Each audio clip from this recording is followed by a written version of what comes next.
이 시간 집에서 예배를 드리실 텐데 우리 집안의 식구들과 한번 같이 인사 나누도록 하겠습니다. 주님의 이름으로 사랑합니다. 예, 다시 한번 주님의 이름으로 축복합니다. 예, 감사합니다. 고등학교 시절 공부를 잘하지는 못하지만 꾸준히 하는 편이었는데 방학이 되면 괴로운 것 한 가지가 있었습니다. 그것은 모르는 문제를 가르쳐 줄 사람이 없다는 것입니다.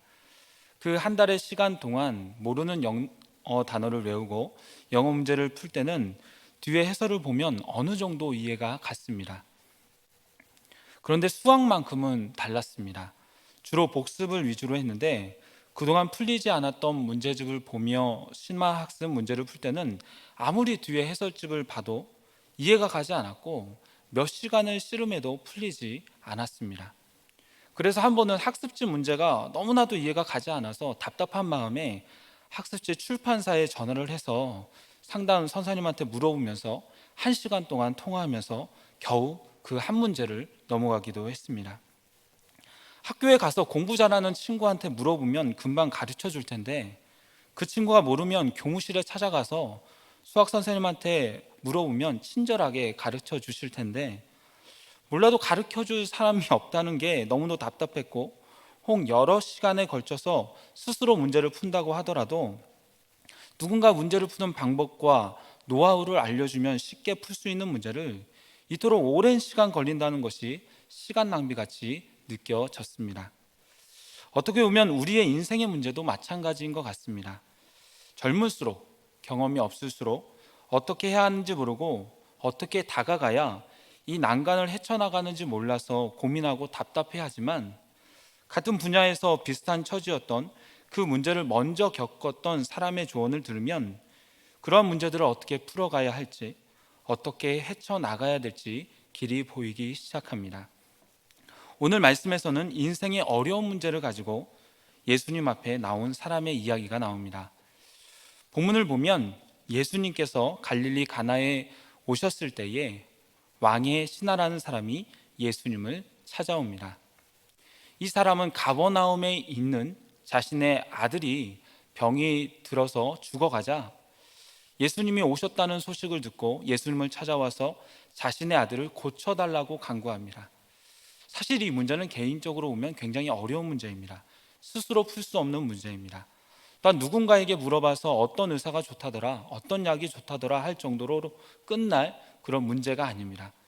예수님께 왔다는 것은 꼭 예수님께서 아들의 병을 고쳐주심으로 이 문제를 해결봐야겠다는 다짐과 결심을 하고 온 것입니다.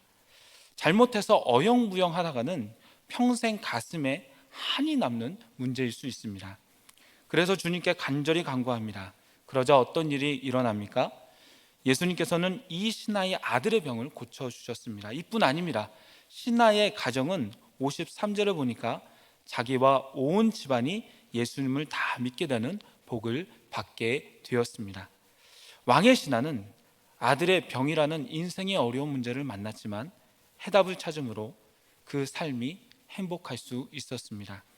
그러기에 오늘은 이 문제의 해결 과정들을 살펴보면서 우리의 삶 가운데 언제 어려운 문제를 만나며 그 문제를 어떻게 풀어가야 하는지에 대해서 말씀을 통해서 살펴보도록 하겠습니다.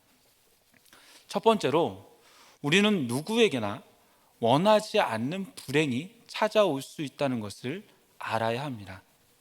본문 46절을 보면 이렇게 나와 있습니다. 예수께서 다시 갈릴리 가나에 이르시니 전에 물로 포도주를 만드신 곳이라 왕의 신하가 있어 그 아들이 가버나움에서 병 들었더니 라고 말씀합니다. 여기에서 왕의 신하가 예수님을 찾아오는데 그 당시 갈릴리의 왕은 헤롯 안티파스란 인물입니다. 예수님께서 베들레헴에서 태어났을 때의 헤롯을 보통 대헤롯이라고 하는데 그는 갈릴리뿐 아니라 사마리아와 유대, 요단 동편인 베레아 지역까지 모두 통치했습니다. 하지만 그가 죽자 땅을 세 아들에게 나눠줌으로 인해서 갈릴리는 안티파스가, 사마리아와 유대는 아켈라오가, 갈릴리 동부 쪽은 빌립이 맡게 됩니다. 그러기에 예수님 당시 갈릴리 지역의 왕이라고 한다면 데헤롯의 아들인 헤롯 안티파스라고 보면 될 것 같습니다. 비록 로마의 지배를 받기는 했지만 그 당시에도 지역을 다스리는 왕의 권력은 대단했습니다. 그러기에 도시를 건설하기도 했고요, 사람을 살리고 죽이는 일도 어렵지 않게 행하면서 지역을 다스렸습니다.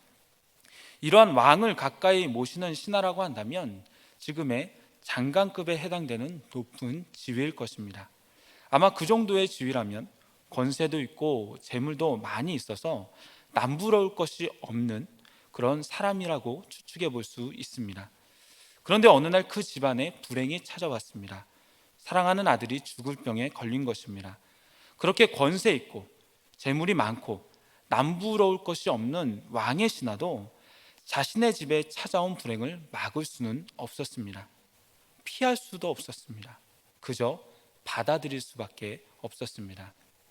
여기에서 우리가 알 수 있는 것은 왕의 신하도 불행을 피할 수 없었듯이 오늘날 우리들의 인생에도 원하지 않는 불행이 찾아올 수 있다는 것입니다. 욥기 5장 7절을 보면 이런 말씀이 있습니다. 사람은 고생을 위하여 났으니 불꽃이 위로 날아가는 것 같으니라. 불꽃이 아래로 솟습니까? 위로 솟습니까? 당연히 위로 솟지 않습니까? 그런 것처럼 사람은 고생을 위하여 났고 그 고생은 당연하며 필연적이라는 것입니다. 그렇기 때문에 우리는 언제 어디서 어떻게 불행이 찾아온다고 하더라도 당황하지 말아야 합니다. 우리는 삶 속에 불행이 생기고 고난이 찾아오는 곳에는 특별한 사람이 없다는 것을 알아야 합니다. 대체적으로 사람들은 고난이 찾아오면 자신만 고난에 빠진 것 같은 그런 느낌을 받습니다. 남들은 다 행복한 것 같은데 이 세상에서 나만큼 불행한 사람이 없는 것 같은 그런 느낌을 받습니다. 아무도 나의 이런 고통과 고난을 몰라주는 것 같아요. 코로나19로 사업하시는 분들, 가게 하시는 분들, 직장인들 모두 어려움을 겪습니다. 또 그뿐만 아니라 어디 마음껏 모이지도 못하고 나가지도 못해서 답답해 하시는 분들이 참 많이 있습니다. 그 중에서도 사업하시는 분들이 경제적으로 많이 힘들어 하십니다. 그런데요, 성도들에게 전화 신방하고 저들의 기도 제목을 듣다 보면 말을 안 해서 그렇지 다 각자의 고민과 어려움이 있습니다.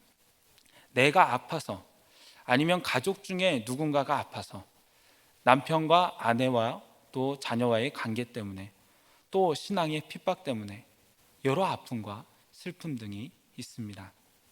나만 아픈 것 같지만 주변을 살펴보면 많은 사람들 가운데서도 남에게 말할 수 없는 고민과 마음의 병을 안고 그렇게 살아가는 사람들이 얼마나 많은지 모릅니다.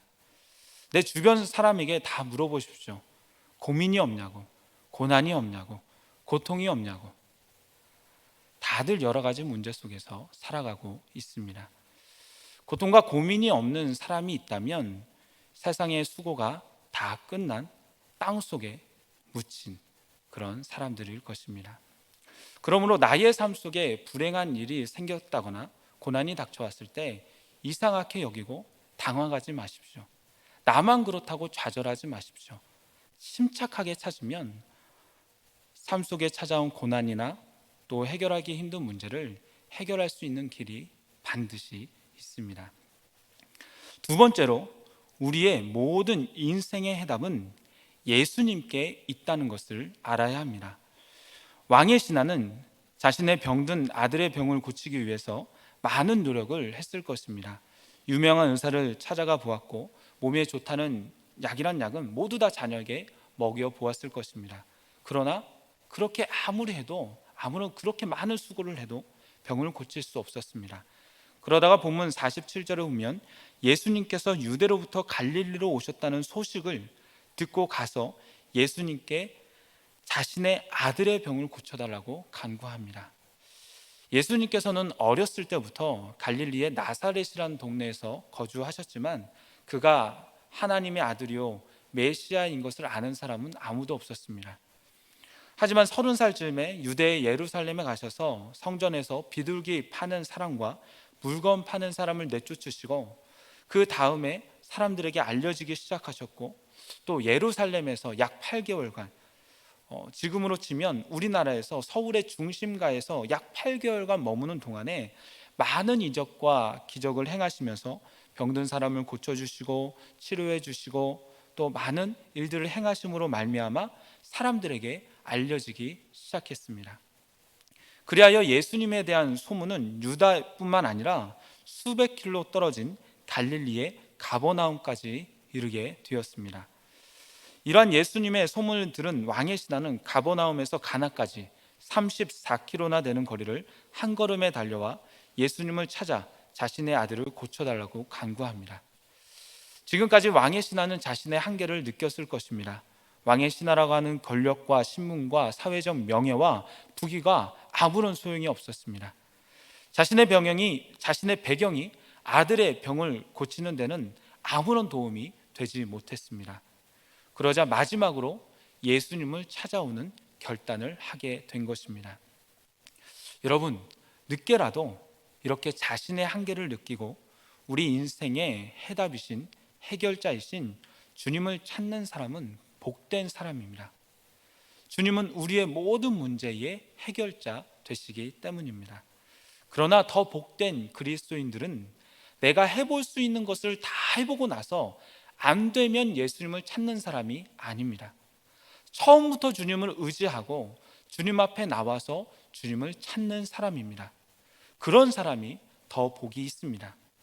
시편 2편 12절은 이렇게 말합니다. 여호와께 피하는 모든 사람은 다 복이 있다. 세상의 사람들이 다 나를 공격하는 것 같고 세상의 문제가 다 나에게 다가오는 것 같을 때 의지할 사람이 없을지라도 여호와 하나님이 나와 함께 하셔서 여호와께 피한다면 그 사람은 복이 있다는 것입니다. 또 시편 9편 10절에서도 이렇게 말합니다. 여호와여, 주의 이름을 아는 자는 주를 의지하오리니 이는 주를 찾는 자들을 버리지 아니하심이니이다. 주님은 당신을 의지하고 찾는 자들을 절대 버리지 않습니다. 그를 인정하고 받아주십니다. 그러기에 우리를 만나주시는 주님께 모든 불행과 문제와 고민을 갖고 나오시기 바랍니다. 그래서 길이요 진리요 생명이신 주님 안에서 인생의 해답을 찾아내시는 우리 모든 성도님들이 되시기를 바랍니다. 마지막으로 예수님을 찾는 사람은 그의 믿음대로 결과를 체험하게 됩니다. 본문 50절에 보면 이렇게 나와 있습니다. 예수께서 이르시되 가라, 내 아들이 살아있다 하시니 그 사람이 예수께서 하신 말씀을 믿고 가더니. 왕의 신하는 예수님께서 내 아들이 살았다라고 하신 말씀을 그대로 믿고 집으로 돌아갔습니다. 그는 살았다는 말을 듣고 더 이상 지체하지 않았습니다. 주님, 우리 집에 오셔야 됩니다. 손이라도 얹어서 기도해 주셔야 됩니다. 나는 당신의 말을 못 믿겠습니다 라고 하지 않았습니다. 50절 마지막에 뭐라고 되어 있습니까? 믿고 어떻게 합니까? 믿고 갔습니다. 주님의 말씀을 믿고 집으로 돌아갔습니다. 이렇게 집으로 돌아가던 왕의 신하는 자신의 종들을 만났습니다. 그리고 자신의 아들이 살아있다라는 소식을 들었습니다. 그래서 종들에게 아들의 병이 나은 시간이 언제인가를 물으니 어제 7시에 열이 떨어졌다고 합니다. 그러자 신하는 그 시간이 예수께서 내 아들이 살아있다라고 말씀하신 때였다는 것을 알았습니다. 예수님의 말씀을 믿고 돌아오는 순간에 아들의 병이 나은 것입니다. 또한 53절에 보니까 이 일로 인해서 왕의 신하와 온 집안이 예수님을 믿게 되는 영혼의 축복까지 받게 되었습니다. 왕의 신하는 자신의 믿음만큼 좋은 결과를 체험하게 된 것입니다. 그런 것처럼 오늘날 우리들도 우리들의 모든 인생의 문제를 해결자이신 예수님을 믿는 만큼 그 결과를 체험한다는 사실을 분명히 알아야 됩니다. 그리고 믿고 분명하게 나아가야 됩니다. 예수님을 믿으면 행복해질까라는 책이 있습니다. 예수 믿으면 행복해질까? 이 책은 연탄길이라는 소설을 쓴 이철환 작가의 간증집입니다. 그 작가는 7년 동안 연탄길이란 소설을 책으로 출간하기 위해서 출판사를 다니면서 원고를 주고 허락되기를 기다렸습니다. 하지만 번번이 거절을 당했고 몇 번씩 거절당하는 수년 동안 그의 자신감은 밑바닥까지 떨어졌습니다. 그에게는 건강상의 문제도 있었는데 글을 쓰며 많은 스트레스를 받고 과로한 탓에 그의 양쪽 귀에는 남들이 듣지 못하는 이명이 들리는데, 그 이명이 어떻게 들리냐면 그 소리는 전기톱으로 쇠파이프를 자르는 소리라고 합니다. 인간의 목소리로는 흉내낼 수 없을 만큼 끔찍한 고음이 그런 16년간, 그 이명은 잘 때나 안 잘 때나 모두 다 들리는데 24시간 그렇게 단 1초도 멈추지 않고 그런 소리가 자신의 귀에 들린다는 것입니다. 또한 이명으로 생긴 어지럼증으로 지팡이 없이는 제대로 걸을 수가 없었는데 그 때문에 제대로 된 사회생활을 할 수도 없었고 불면증과 우울증에 시달릴 수밖에 없었습니다.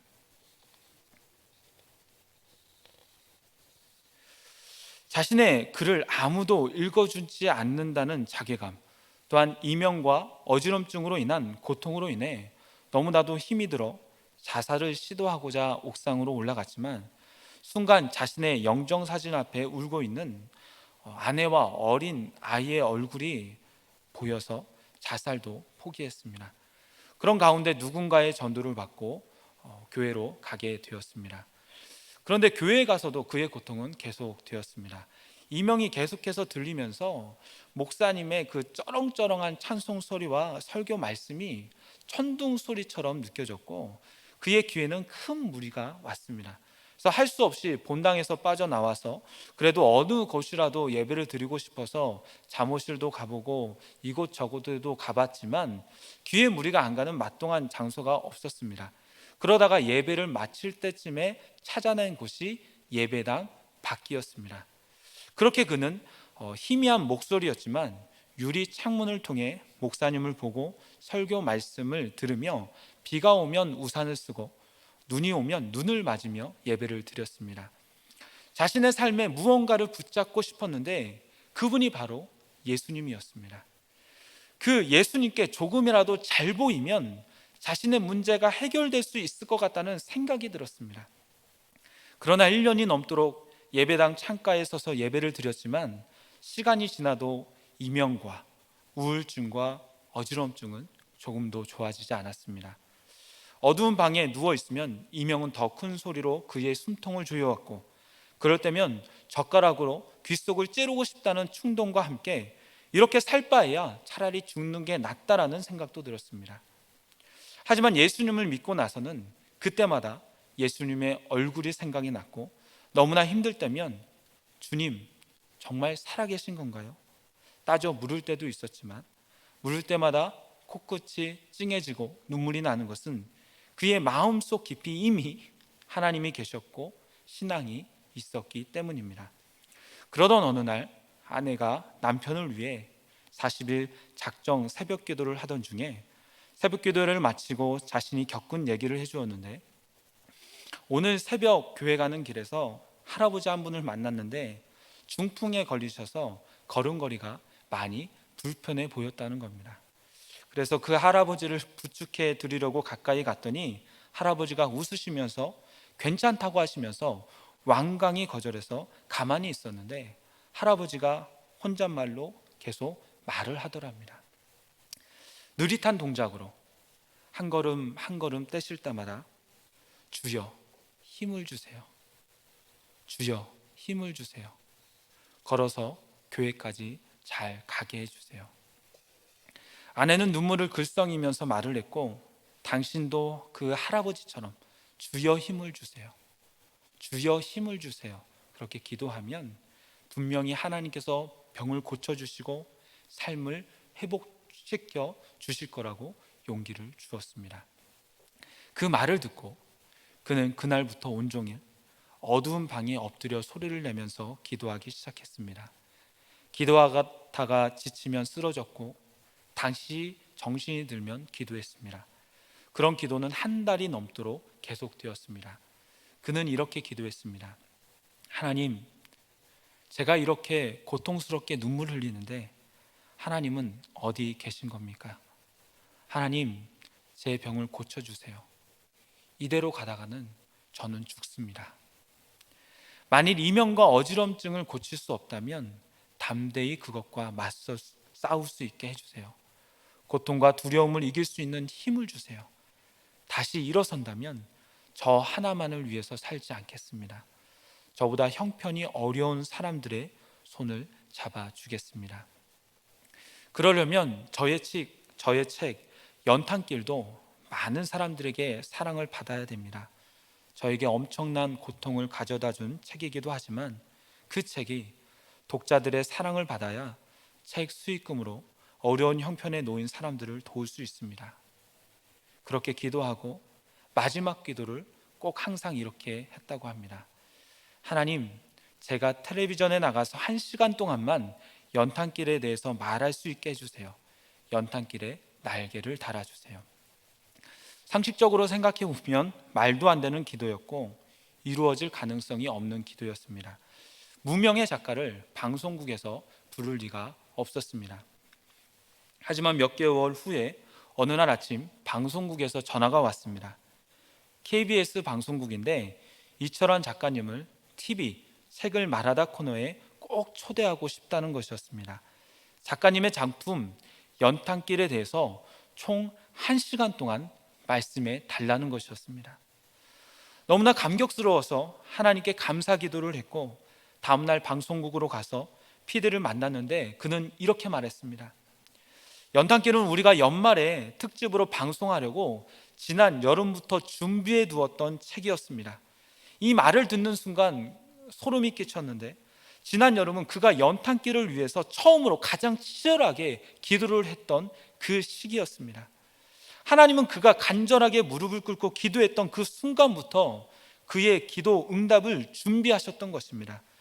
그의 책이 방송에 나가자마자 독자들의 뜨거운 반응이 일어났습니다. 주문이 너무 많아서 대형 서점에서 연탄길이 일시 품절되는 일까지 벌어졌고 2016년까지 총 430만 부가 팔렸다고 합니다.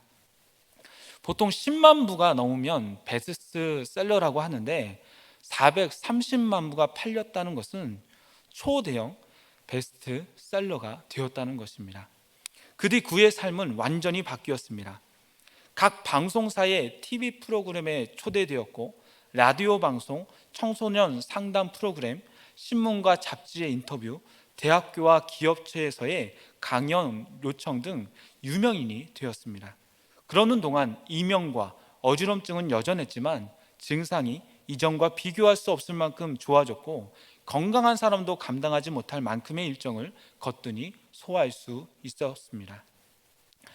또한 하나님과의 약속인 책의 수익금으로 어려운 사람을 돕겠다는 약속도 지켰는데 연탄길 나눔터 사무실을 얻고 기금도 만들어서 앞을 보지 못하는 자들에게 빛을 주었고 심장병을 앓고 있는 어린이들에게 새 생명을 주었으며 무이탕 노인들과 부모 없는 아이들에게 국과 밥이 되어주는 일들을 감당하게 되었습니다.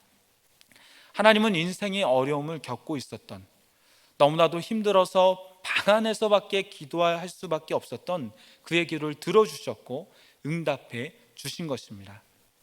사랑하는 여러분, 여러분은 지금 어떠한 문제가 있고 고통이 있고 어려움이 있습니까?